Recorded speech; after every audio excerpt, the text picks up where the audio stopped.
Hey everybody, in this video I'll be talking about the notions of responsibility, a word that kept creeping up when we were talking about codes of conduct and codes of ethics. To this end, herein, I'll also be referencing a few texts that I've put up in Blackboard in the course content folder in a subfolder entitled Readings on Responsibility. Here we go. Hey everyone. So at this point, what I want to do is go over notions of responsibility. This is a word that we've used this semester quite considerably already. And so what I have up here on the screen, this is from the Introduction to Engineering Ethics text by Martin and Schinzinger. And I am on page 16, and here we have a section called Meanings of Responsibility. Now, in this section, it's going to talk about definitions of responsibility, and there is stuff before it that gives an example of responsibility in the preceding pages. All of this, by the way, in case you didn't have the textbook, I've put up on Blackboard, at least this chapter section. But this is the focal point here. Now, this section on responsibility is channeling Hayden's article on being responsible from 1978. I've put that up on Blackboard too, so it's here. And this one is actually channeling a piece by Nicholas Haynes from the 1950s called Responsibility and Accountability. So we'll be taking a look at these. But I'm going to start with the main text for the course. And what we see here are four notions of responsibility. Now I'm going to distinguish that from some of the stuff that Hayden says, because Hayden actually gives a couple more different definitions of responsibility or features of responsibility that I want to go into as well. His piece is a little bit more technical in ethics, and Haynes's piece is even more technical and involves a little bit more historical knowledge of moralists of the 19th century, with which you'll probably not be familiar. But let's start with this. So, responsibility. What are the four basic ways that somebody can be responsible for something? So when we say someone is responsible, so if I look at someone and I say, "Hey, Carol's responsible," what does that mean? Does it mean they have a good sense of what they're supposed to do? Does it mean that they take ownership of things when they make a mistake? What does it mean to be responsible? And what we have here are basically four definitions, and these can all be used interchangeably. When we say that a corporation is responsible for something, so BP is responsible for the oil spill, what do we mean when we say that? Or they're being responsible for the oil spill, or we say an individual is responsible for some kind of disaster. So here are the senses in which we can talk about responsibility, of which the text is going to outline four for us, and let's consider them. The first sense of responsibility, which your text calls it's the core idea. So when we're talking about responsibility, this is probably what we mean, but it's not reducible to what we mean. And that is the responsibility as a sense of obligation. So obligation is another way of saying duty. So this is very much related to a deontological conception of responsibility. So what does it mean to be responsible? Responsibilities are obligations. They are duties that we have. So like when we were talking about Ross earlier with his various duties like beneficence and non-maleficence, whereas we were describing them as duties, we could also say they're something that everybody is responsible for individually. We could also say that about Kant's categorical imperative, regardless of what formulation we're looking at. Everybody is responsible to act only on that subjective maxim that they can at the same time will that it should become a universal law.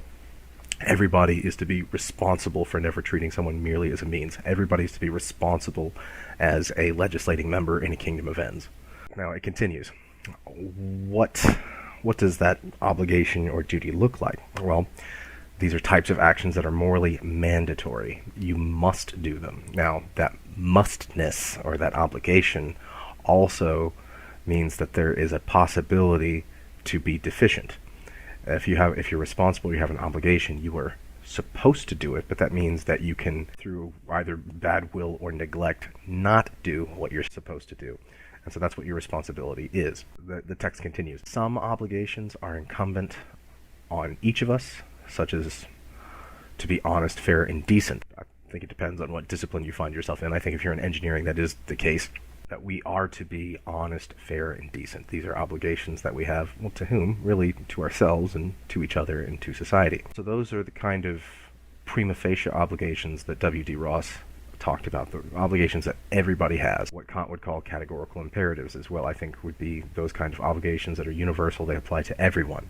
However, Some other obligations are role responsibilities. So some obligations are not, I don't want to say they're hypothetical imperatives like Kant would say, but they are situational obligations. So if you find yourself being a parent, then you're responsible for your child. I can think of other situations where if you found a child somewhere aimlessly walking around and couldn't find their parents, I think then we have an obligation to other people's children. Then in instances like that, if we saw somebody being cruel to someone else, that we have an obligation to step in. Maybe I'm mistaken there. But nevertheless, a parent's responsibility is to the parent, but that's a situation, whether it be voluntary or not. So someone might have been planning to have children. If you did, you're responsible for your children. You might not have been planning to have children. Nevertheless, you're responsible for your children and you have obligations to them.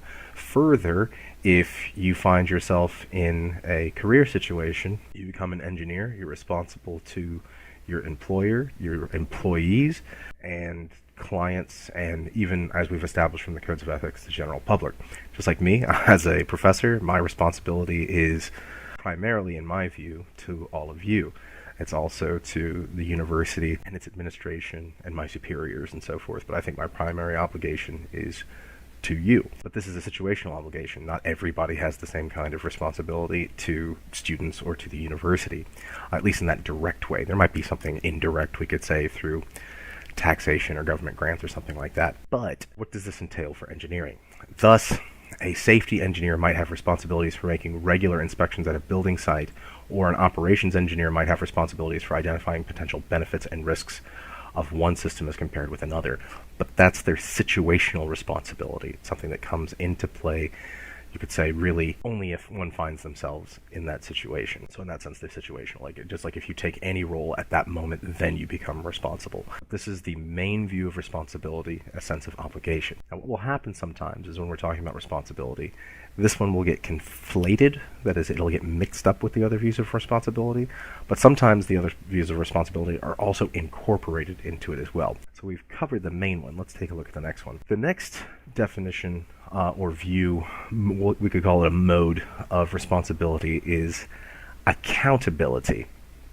And sometimes you'll hear those words used interchangeably too. So to be accountable to something is to be responsible for it. This one is in a moral sense. What do we mean by accountability? Is moral accountability. So, but what does that entail? This means when someone is accountable, they have, as it says, the general capacities for moral agency. So being responsible here is not so much about the obligations, but it's about the capability or capacity to act and understand for moral reason. So here, responsibility is not so much situational, like you find yourself in a certain circumstance and now I'm responsible for the duties or obligations that I have in this moment. This kind of responsibility is more dispositional. That is, you're disposed to do you're disposed to do something or predisposed to do something. You're ready to respond to something in a particular kind of way. And that means when we're talking about capacity, like, can you deal with the moral features of this? If you had to give an answer about something, could you do it? And that's the notion of accountability. So here, accountability is often tied, as you'll see in the other pieces too, to a notion of explicability. I think that's going to be, I'm going to move here to the Haynes piece, and this is on 142 in the PDF. It's on page 3, where he defines, and again, this is a piece from the 50s, he defines accountability as explicability. Explicability is not a word we use very often, but it means for something to be explicable is to be able to talk about it, to explain it. We say something, it's inexplicable if there's no way we could describe it. So sometimes you're probably more familiar with that word, like it's just inexplicable. Like there are no words to describe it. Really, that would be ineffable, but here we really can't explain what's going on. And so the accountability would be the ability to explain things if it comes to it. And one is unaccountable, not in the sense of they have nothing to do with the responsibility, but if we find someone is incapable of accountability, that means they're unable to explain or talk about it, like because they lack the capacity to do so.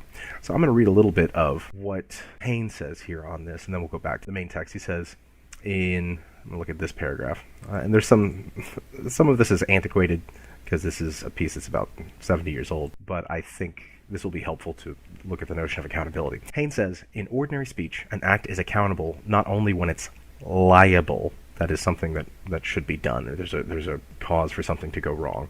Liability is another sense of responsibility as well, although the textbook is going to change the words that it uses there. But he says it's not just a matter of liability, it's also a matter of when it's explicable. If now, from my window, I see a motorist fling over the wheel so that his car crashes into another, I may certainly speak of the driver as accountable for his act and expect to see him approached by the police or even face trial for manslaughter. So you look outside and you see somebody crash into somebody else, and let's say someone else is injured as a result. And then maybe you can see, he doesn't really say this in this context, but imagine you see the other person drive away. You would expect the police to end up finding this person going, like, what were you doing? And that his ability to respond, oh, I didn't see him there.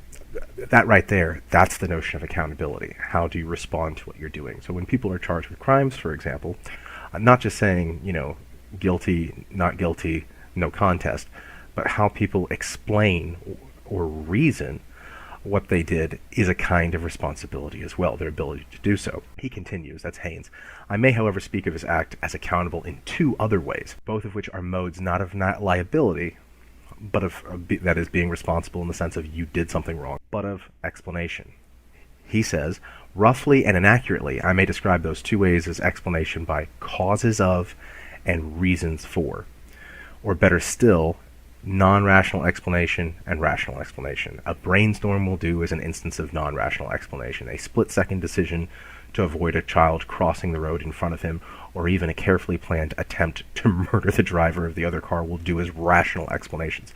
Might seem irrational, but here's what he's saying. Part of accountability is getting the reasons for or the causes for something. So sometimes when we see an event, we just see the stuff happening and we don't know what's going on in the background.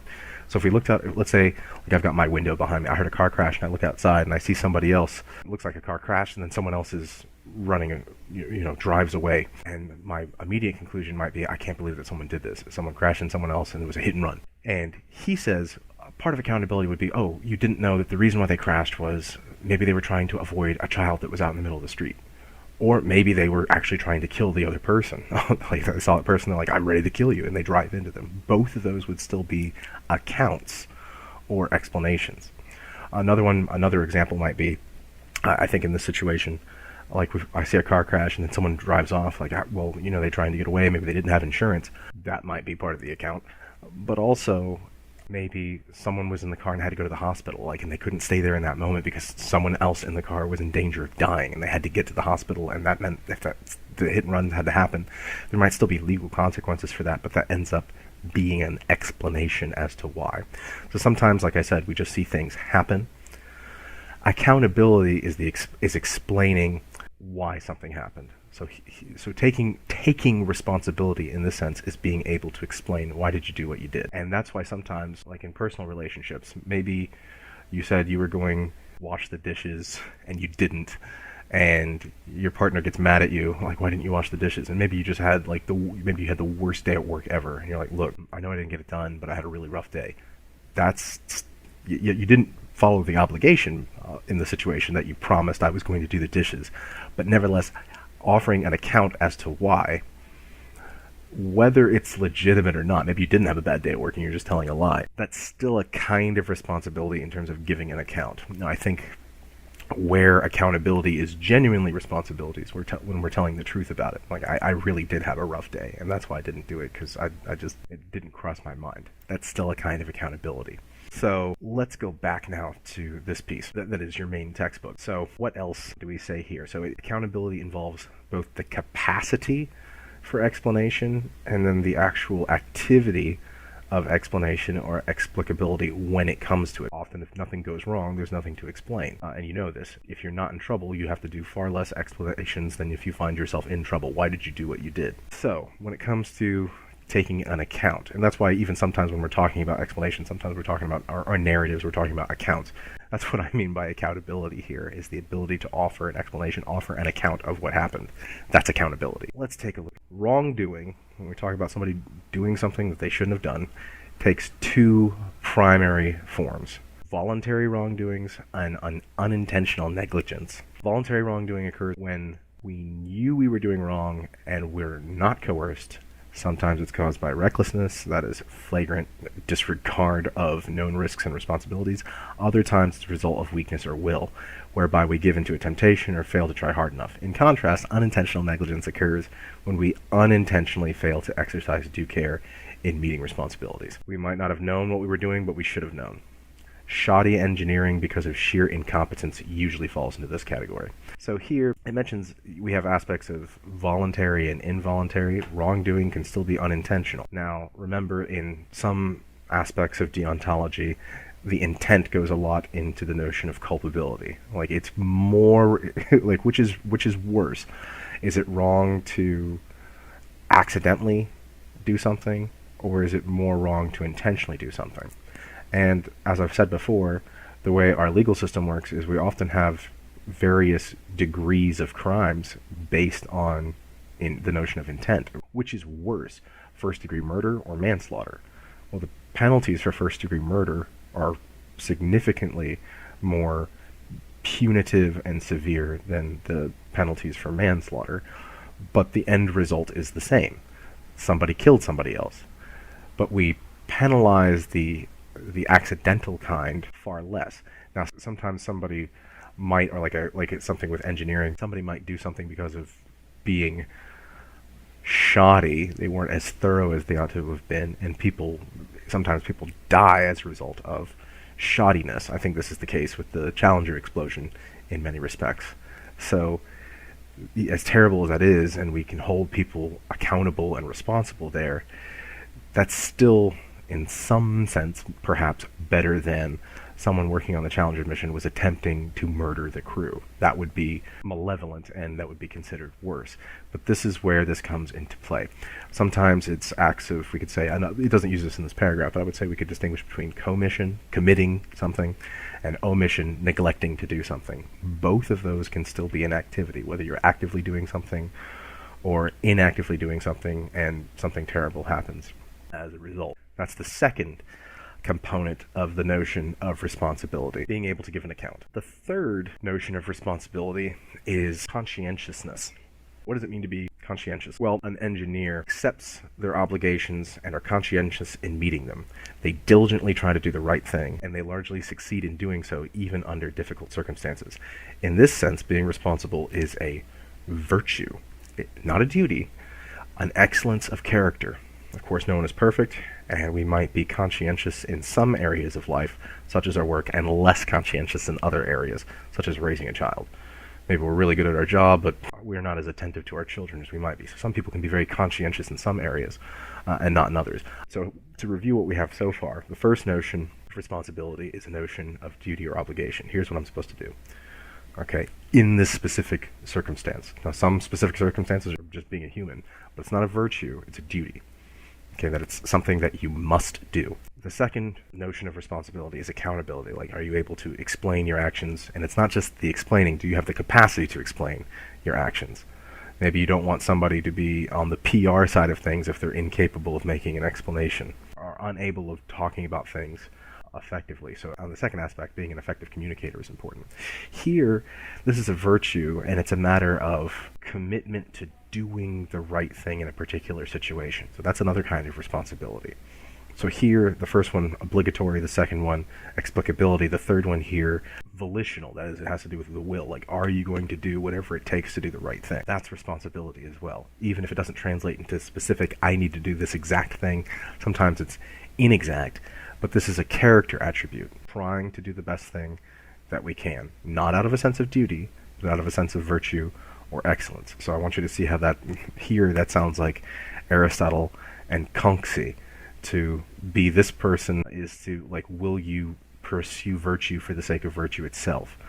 Will you be, as Conxy would say, will you be a junsi, a gentleman, or the son of someone who is noble? Will you do it?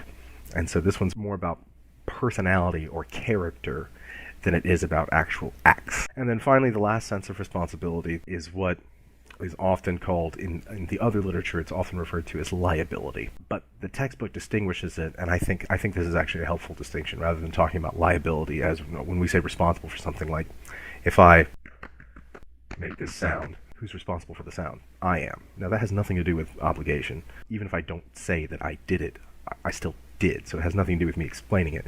Neither does it have anything to do with conscientiousness, me making the sound. I'm not doing the right thing. Here, I'm responsible in a sense of agency or liability. Now, often we use liable in a legal sense where we're talking about, do you have liability insurance? If you crash your car, who's responsible for paying the bill? This language comes up sometimes in real estate. We can talk about, limited liability in corporations and things like that, or you're liable for damages to the property in your lease or things like that. That is, you're responsible for it. If what? Well, here, responsible in the sense of you did good or you did bad. That is blameworthiness and praiseworthiness. So I'm going to read this paragraph and then I'm going to unpack it a bit. In contexts where it's clear that accountability for wrongdoing is an issue, responsible becomes a synonym for blameworthy. In contexts where it's clear that the right conduct is at issue, responsible is a synonym for praiseworthy. So that means, let's say you turn in a paper that's terrible, like it's awful, and I look at you and I say, how could you do this? Who's responsible for turning in the bad paper? You are. If you make a great paper, who's responsible for that? You are. So if you do bad, you're responsible in that sense for the bad thing that you did. And if you do good, you're responsible for the good thing that you did. But here we're talking not about simply causality, but there's notions of goodness and badness attached to it in responsibility. So yeah, sure, we could say it's good that someone's conscientious is a virtue. It's good that someone follows their obligations. It's good that someone is able to account. But here we're talking about good and bad. So if someone did this good thing, they're responsible. Someone did this bad thing, they're irresponsible. We might use the language and say someone's irresponsible or not responsible, but really what we're saying is they're worthy of blame for this. They're worthy of, I think Haynes will use this old term, approbation, which means to tell somebody, like to be appropriative is to tell somebody, yeah, you're doing bad. It's related to the word probation. Basically, you should be on probation because that's how bad you're being, is what you're saying when you use that language. So let's say when there's an accident that occurs, let's go with like an oil spill or something, obligations. We could say from the get-go, like oil companies have a responsibility to be more careful. They have a special duty. Not other corporations don't have the same. Like the University of South Carolina, Aiken does not have a responsibility to monitor BP's oil rigs. That's not in their purview, but BP does. So they would be responsible from the get-go. In terms of accountability, are they saying no? We didn't do it. Like here, I think of Chernobyl again, where the Soviet Union, when there was a nuclear meltdown, literally the Soviet Union, we're all fine, everything's fine, there's nothing to look at, nothing to see here. Not good on the accountability end. But are people coming out and saying, hey, we made a mistake, this shouldn't have happened, let's be accountable about it. Let me explain what's going on, and here's what we're going to do. That's the notion of accountability. Conscientiousness. Maintaining, even if you did make a mistake, we're going to try and do the right thing, we're going to try and fix this. We're going to do everything in our power to do it. We have an oil spill, we're going to clean it up, we're going to make restitution for mistakes that we've made. And then blameworthiness or praiseworthiness. Yep, we're the ones that did it. It shouldn't have happened, but we take full responsibility for it. There's that sense of responsibility. When someone says that, taking responsibility, this is another aspect of that. We'll take responsibility for it. Yes, it's us, but as you can see here, I could say, like for an oil spill, a particular company could be responsible for it and be responsible for it in all these four different senses, or they might be responsible in some senses but not others, and therefore when we say that a corporation or an individual is responsible for something, sometimes we have to figure out, okay, did they get the whole bundle, or is it just elements of it? Now, what I want to do here, this is again in your text, and there are other kinds of responsibility that goes into that I want to look at here, and then I want to transition to Hayden's on being responsible and talk about that a little bit. So I'll read this here, and then we'll move forward. The preceding meanings all concern moral responsibility, in particular as it bears on professional responsibility. Moral responsibility is distinguishable from causal, job, and legal responsibility. Causal responsibility consists in simply being the cause of some event. What's responsible for the ground being wet today? Well, it's the rain that happened yesterday. But there, I could say that the rain is responsible for the ground being wet, or the sun is responsible for the light coming in behind me. But here, I'm not making any kind of moral statements about responsibility. Job responsibility, a little bit further down, Job responsibility consists of one's assigned tasks at the place of employment. So we can say there, this is not really a moral responsibility. It could be if someone's trying to get you to do something out of your job description. But like, let's say you get a job somewhere and they say one of your responsibilities will be to lift boxes that are up to 50 pounds. This sometimes happens with workers that are more elderly. Like, okay, you have to lift up to 50 pounds. Cool. But all of a sudden, maybe a truck comes in and there's a box on it that weighs 200 pounds. That's not in your job description. All right, it's specifically stated 50 pounds or less, fewer. So that's a notion of job responsibility. Now, if someone's trying to get you to do it, no, you're going to lift that no matter what.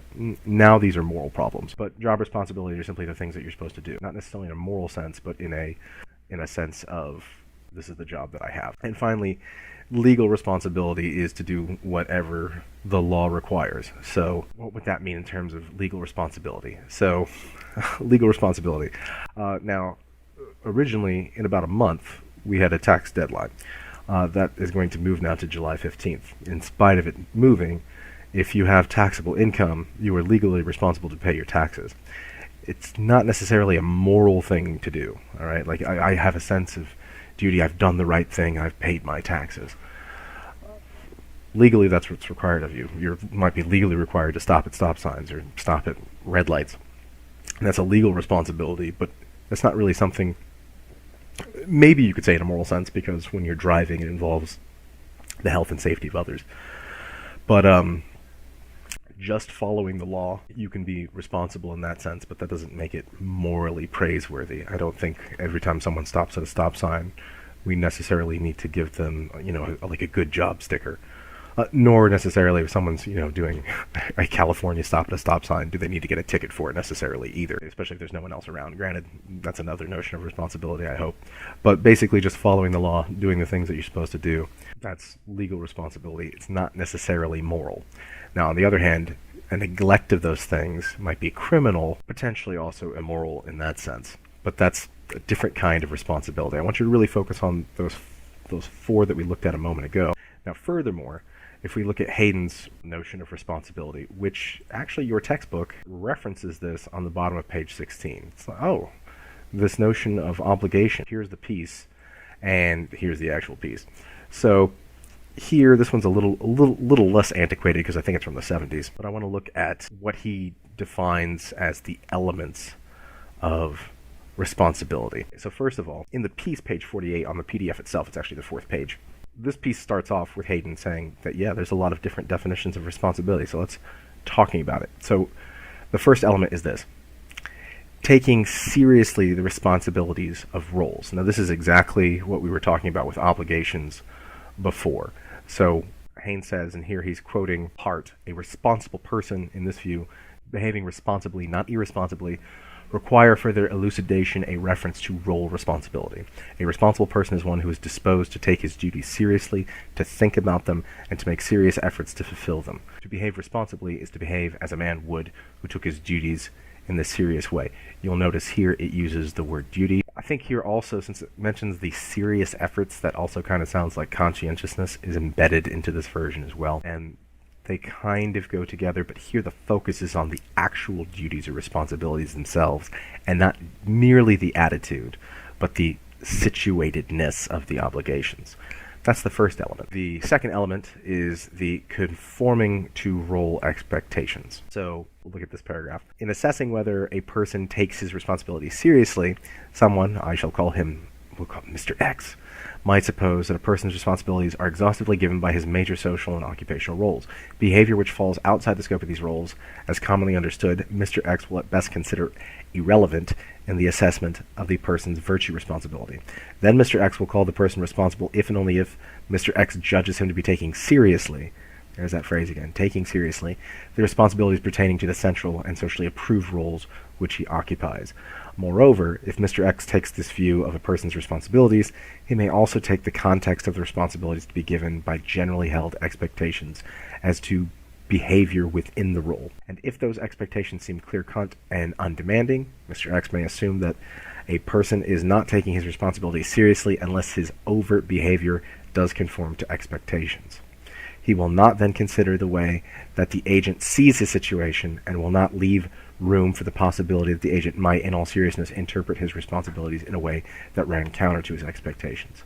So think about this when you see often what parents will do is they will judge other parents. I think sometimes that's entirely appropriate. Like, that's the way I think about other parents that don't vaccinate their children. Like, you're irresponsible parents. You have it's not just the duty or the obligation itself, but like, are you, like, if you're a parent, there are things about parents that might not seem like obligatory. They're not written into law per se, so there's not a hard legal norm there, but there are things that are just like, if you find yourself on a roll, these are the things that you're supposed to do. If you're a parent, that means taking care of your kids, and that means specific things, like make sure they get to school, make sure they get fed. Now, if you have problems fulfilling those things, of course, because of, not because of neglect, but because of hardship, that's one thing. Or say you're in a romantic relationship with somebody. Are you doing the things that you're supposed to be doing there? That would be a notion of role expect. Like, are you doing at least the basics of the things that are at least taken as standard that you're supposed to do? So it's not here. It's not so much the assent to the obligations. Here, it's the performativity or the performance of one towards those responsibilities. If you find yourself, if you're an athlete, sure, you have the obligations to your team, or to your school, or to your coach, or to your teammates, or whatever. But if you're an athlete, are you keeping yourself healthy? Are you just saying, no, I don't need to practice. It'll work out just fine. That's an aspect of responsibility here for Hayden as well. Third element, taking seriously obligations in general. What does that mean? Taking the notion of obligations in general means you're not going to sign up for obligations unless you're taking them seriously. This would include things like Kant said about, don't make promises capriciously. So you don't want to go around saying, yeah, sure, I'll do that, I'll be fine.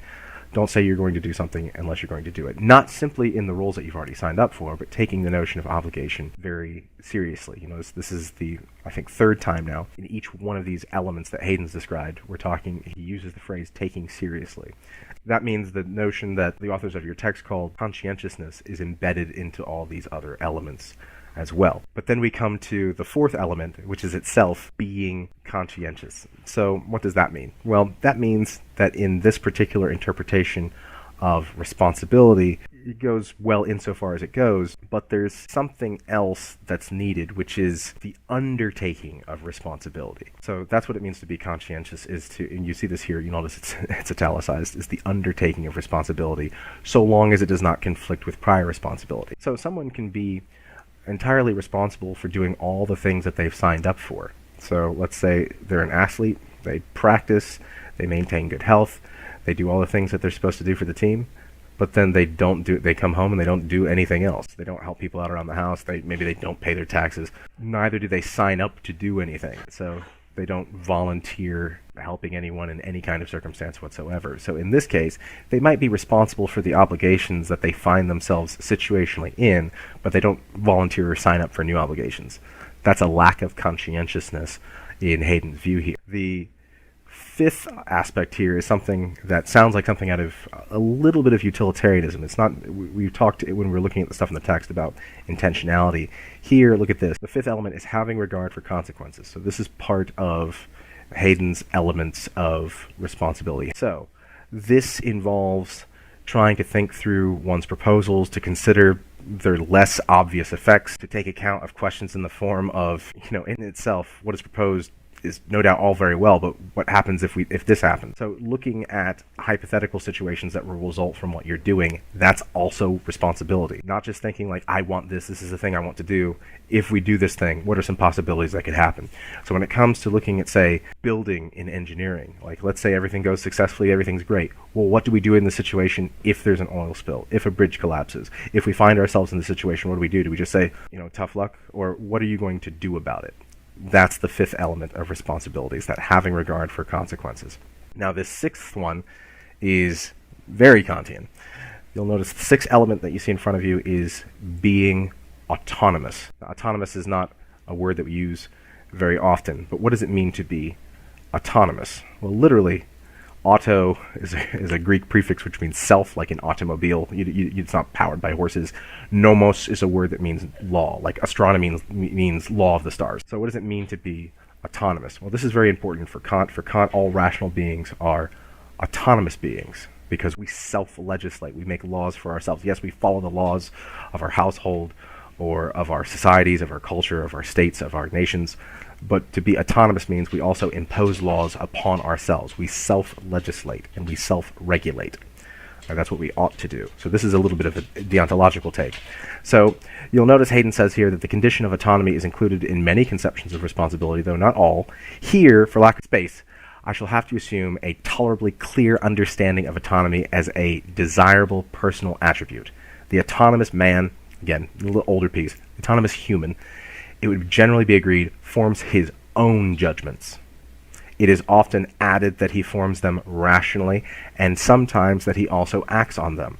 The requirement in any case goes beyond conscientiousness, for in a commonplace, though non-Kantian conception of non-conscientiousness, the notion of a conscientious, heteronymous follower of some conventional code is quite consistent. So in order to be autonomous, we don't want to be heteronymous. So what is heteronymous?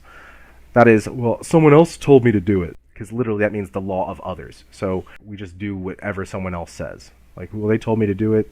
I have no responsibility. Autonomy is where we take our own responsibility and don't simply rely on the orders of others. Now, sometimes you might find yourself in a military situation where we say, hey, I was just following orders. But sometimes we also find, and that can bring up, CMJ and elements of court-martial and things like that. We also find sometimes when people are given orders that they think are illegal orders, sometimes we call these people conscientious objectors. It might be better to call them autonomous objectors. They're self-legislating. I cannot do this.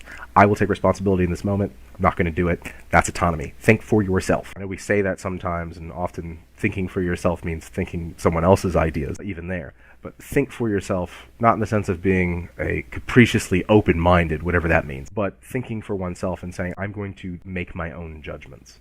Yes, I find myself in situations where I'm supposed to do what others tell me, but I'm also going to do it for myself. That's a notion of autonomy. And then this last element here is what we've already kind of seen, the diversity of the usage. I mean, we talked about responsibility as accountability. We talked about responsibility as liability. We talked about responsibility as conscientiousness. We talked about responsibility as praiseworthiness, blameworthiness, omission, commission, voluntary, involuntary. Here, he goes on more, like it involves conscientiousness, regard for consequences, autonomy. That's something he adds that your text does not. How does all this fit together? Well, this is part of the problem when it comes to responsibility, that I just want you to recognize that there are all these notions of responsibility.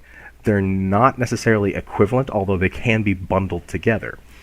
So when you're looking at incidents and we're talking about who's the responsible party, or who is responsible for this oil spill, or who's responsible for this thing, which sense are you using it? Are you using responsibility in the sense of obligation? Are you using responsibility in the sense of conscientiousness? Are you using responsibility in the sense of, how do they talk about it? Maybe they knew their duties very well, but they didn't explain what they were doing. In which case they were responsible in an obligatory sense, but irresponsible in the explicability sense. So that's what I want you to think